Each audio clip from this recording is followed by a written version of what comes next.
everyone, welcome back to my channel. I'm Huck. Today we are doing my May book haul. So these are mostly books that I got throughout May, but a couple of them are April releases as well. Most of these are recent releases, and we always start with recent releases in my hauls, so we'll just start there. I only have like one book that's not a recent release. So I don't have these in a particular order other than like recent release, not recent release, so we'll just dive in. The first one that I have here is Bravely by Maggie Stiefvater, which is a collaboration, I think, with Disney Pixar, so she's sort of expanding on the story of Merida from Brave. I don't know too much about this one, other than that I think that Merida has to like go on an adventure and make a deal with the gods in order to save her family or something like that. This type of collaboration that, you know, I've seen a couple of authors do this with, you know, like Disney and stuff like that. Those kind of collaborations don't normally appeal to me. I haven't really read any of them before. But this one did appeal to me, partially because it's Maggie Stiefvater and I really like her, obviously, one of my favorite authors, but also just like this combination of Maggie Stiefvater writing about Merida and expanding on the story of Brave just seems like a combination that will go together really well. Sometimes one of the things that kind of like makes me less interested in these collaborations is when I don't really understand like why was this author chosen to tell this story, or I just don't really see how that author's like writing and vibe will really add to that particular story. However, this combination of Maggie Stiefvater and Brave seems like a very makes a lot of sense to me in terms of like the types of stories and settings that Maggie Stiefvater writes and her writing style. Like, it makes sense to me, and so it like appeals to me more. Anyway, so I'm going to give this one a try. I don't have like super high expectations for it, but I am hoping to enjoy it. Although my copy got a little bit damaged. I don't know if you can see, it's like kind of wrinkled and like a little bit torn right there on the edge. But that's all right. So it's the inside that counts. Anyways, next up we have one that I've seen on a lot of people's anticipated releases and recent TBRs, which is Kaikeyi by Vaishnavi Patel.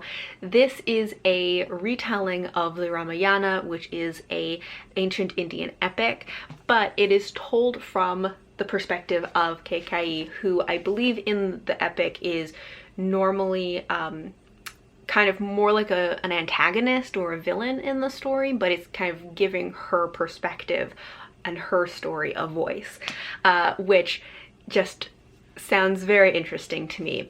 I have read the Ramayana a very long time ago, like when I was in high school, and I probably will try to refamiliarize myself with the storyline and more about like who this character is and how she normally is portrayed in the story, just to have a little bit more context before going into this book. Or well, I don't know if I would do that before or after reading the book.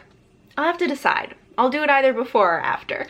But I am very excited about this. I always am very intrigued by these kind of stories that are retelling either history or mythology, but focusing on the perspective of a woman who is usually either in the background or maybe a villain usually, or something like that. So I'm very excited about this one, and the cover for this is so beautiful.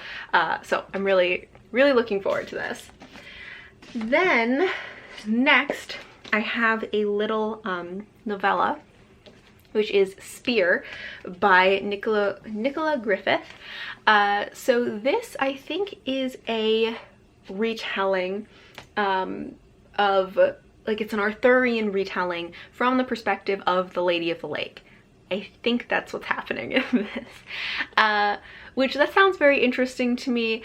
I have kind of a very hit or miss relationship with Arthurian retellings. It's one of those things that always intrigues me, always sounds interesting to me, and yet it's more rare that I actually enjoy them. So I'm gonna give this a try, but I'm trying to like not have overly high expectations just because, you know, a lot of times Arthurian retellings don't work for me. We'll see what happens with this one. All right, then I have two books that are series continuations. The first one, actually let's do this one first, is Fevered Star by Rebecca Roanhorse. This is the second book to Black Sun, which is this fantasy series that is inspired by, like the world is inspired by the cultures of pre-Columbian Americas. And I read the first book, Black Sun, like 2 months ago or something, and really enjoyed it. It was so good. And I really understand like why so many people have loved it. And I have been very excited for the sequel to come out. I'm very glad actually that I read the first book like so close to when the second book is coming out, because that means I didn't have to wait very long.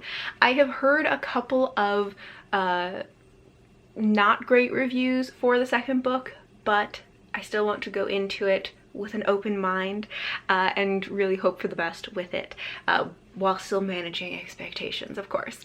But yeah, so in this series, we're following, I think, 3 main perspectives, one of which is a priestess, one is a ship captain in kind of a dangerous situation, and one is this very like powerful kind of chosen one character who's kind of resigned to his fate, and he is my favorite. He is a terrifying sweet little bean and I love him so much.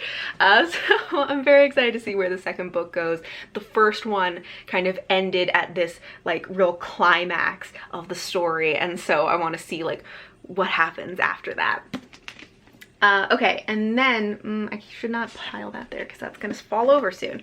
The other series continuation that I have is Seasonal Fears by Shauna Maguire. This is the companion sequel to Middle Game, which I read Middle Game in 2019, I think. It was one of my favorite books of the year. It might be a favorite book of all time. I'm not sure. I'd have to reread it to really decide, but I loved Middle Game. Such a weird book. And this is the companion sequel. So we are following different characters. So in Middle Game, we are following a set of twins who are kind of like an alchemist's experiment. So we're following Roger and Dodger in that book. In this one, we're following a different set of twins who are part of this alchemist's experiment. And in these experiments, like each of the twins kind of represents a different kind of force of the universe in a way. And so in the first one, they represented like math and language. In this one, I think they represent seasons. I think it's like summer and winter. I don't know too much else about this. I kind of want to go into this not knowing very much, especially because from reading the first book, it's also the sort of book where it's like, there's no way to really explain the book without just like you reading, like you can't explain it. You just have to like read it and experience it because it's weird, you know? I'm not explaining this well anyways, but I want to just kind of go into this. It's another one that I've heard some kind of like meh reviews for, but again, go in with an open mind and just hope for the best. All right, so those are all the books that are like new releases. Another one that I have that is a recent release, it came out a couple of months ago, I think. I actually don't know when this came out, but it came out this year. It's pretty recent, is Daughter of the Moon Goddess by Sue Lynn Tan.